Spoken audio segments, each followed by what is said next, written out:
Assalamualaikum warahmatullahi wabarakatuh. Perkenalkan, kami dari kelompok 9. Kali ini kami akan membahas mengenai kualitas personal, dimensi respon, dan juga dimensi tindakan. Sebelum itu, perkenalkan, saya Azhara Putri Akila Wardani dengan NIM belakang 066. Saya Dia Wardatul Jannah dengan NIM belakang 076. Saya Riana Najah Azhara dengan NIM belakang 026. Saya Sinta Wahyu Lestari dengan NIM belakang 090. Selamat menyaksikan.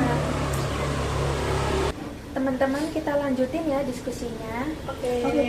Selanjutnya kita bakal lanjut ke topik dimensi tindakan gimana. Boleh? Jadi, misal nih ada pasien yang kayak marah banget dan menutup diri saat penyakitnya disebut. Menurut kalian, dimensi tindakan apa yang harus kita lakuin duluan? Nah, menurut deskripsinya itu kayaknya emosi marah itu belum keluar sepenuhnya, yaitu menahannya jadi penutupan diri. Mungkin ini momen untuk kesegeraan, yaitu tangkap rasa marah itu sekarang juga. Jadi kamu tuh bisa bilang gini, saya menangkap ada energi marah yang kuat dari Anda saat topik ini dibicarakan. Nah, apa boleh kita bicarakan kemarahan itu dulu, bisa pakai dengan itu. Tapi jangan-jangan dia belum siap. Kalau menurutku bukan keterbukaan dari kita dulu supaya dia merasa aman. Misalnya kayak aku bisa bayangin nih topik yang sulit. Aku pernah dampingin pasien lain yang awalnya juga marah, dan itu sangat manusiawi. Kalau aku lihat dua pendekatan yang disebutin Sinta sama Wardah tadi itu bisa digabung, pakai keterbukaan untuk normalisasi, lalu tawarkan kesegeraan, tapi ada risikonya kalau pakai dua-duanya. Kayak kalau emosinya benar-benar meledak atau katarsis di tempat umum seperti simulasi, siapkah kita untuk menanganinya? Ini penting buat kita mahasiswa keperawatan yang mungkin praktik di ruang umum nantinya. Nah itu, aku takut kalau dia mulai menangis atau berteriak, aku malah panik. Gimana caranya memfasilitasi katarsis tapi tetap terkendali? Kalau dari pengalaman kakakku yang pernah kerja di RSJ dulu saat di ruang psikiatri, dia tuh pernah bilang gini, kuncinya adalah kita sendiri harus tenang. Setelah kita beri izin dengan kata-kata seperti silahkan, tidak apa-apa kalau merasa marah, terus kita bisa diam dan beri ruang dulu, kontak mata yang lembut, terus postur tubuh kita tuh harus terbuka, jangan buru-buru kasih tisu saat dia mulai menangis. Itu bisa terasa seperti kita tuh memotong prosesnya, tunggu sampai intensitasnya tuh turun dulu. Apa setelah katarsis kita bisa pakai bermain peran? Misalnya setelah dia marah tentang penyakitnya, kita tawarkan kayak mau coba kita ulangi percakapan dia dengan dokter waktu pertama kali dapat diagnosis. Saya jadi dokter, dia jadi diri sendiri, atau sebaliknya. Nah, bisa banget yang Wardah bilang tadi, bermain peran setelah katarsis seringkali efektif karena emosi penghalangnya sudah keluar. Tapi perlu diingat ya teman-teman, jangan langsung.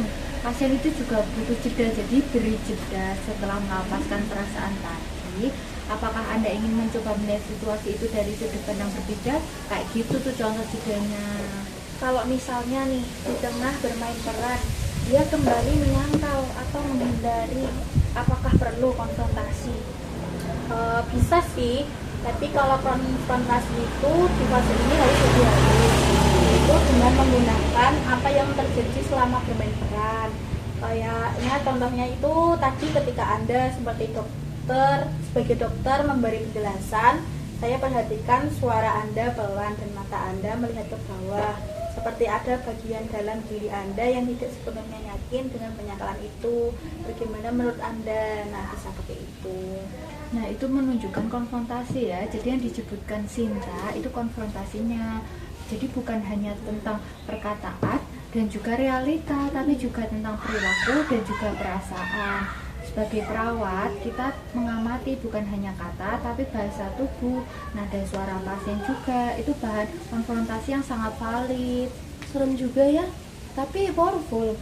Jadi alurnya bisa fleksibel, kayak keterbukaan untuk keamanan, terus kesegaran, tangkap momen, kemudian fasilitas katarsis, terus bermain peran untuk eksplorasi, kemudian konfrontasi, empatik jika ada penghalang baru. Betul tuh Wardah. Dan semua ini harus dibungkus dengan kemampuan dasar kita yang sebelumnya, seperti empati, penghormatan, dan keikhlasan. Tindakan tanpa dasar itu seperti operasi tanpa anestesi itu begitu sakit dan tidak terapeutik. Itu contohnya. Wah, diskusi ini bikin aku sadar nih, menjadi konselor sementara itu seperti menjadi navigator. Kita tidak menyetir mobil si pasien, tapi kita bantu baca peta, tunjukin jalan alternatif, dan ingatkan kalau dia hampir nabrak pembatas. Dimensi tindakan ini adalah alat navigasinya. Nah, itu contoh yang bagus dan benar banget tuh Riana. Tadi kan sebagai calon perawat kita punya tanggung jawab, ditambah memastikan mobil itu tadi kan kalau di mobil di Riana itu kondisi fisik pasien ya itu juga dalam keadaan layak jalan. Kita juga bisa fokus pada navigasi psikologinya saja. Jadi besok aku akan coba pakai pendekatan ini nih, mulai dengan lebih observatif untuk cari momen kesegeraan dan tidak takut memberi ruang untuk diam yang terapeutik. Nah, itu sih skill yang paling sulit sekaligus paling powerful, karena menjadi nyaman dengan keinginan pasien. Oke, kita sudah dapat nih banyak insight. Minggu depan kita praktikan yuk, langsung di lab bagaimana. Yuk, aku nggak apa-apa. Nanti aku yang jadi pasiennya deh, kalian yang nanganin ya. Oke.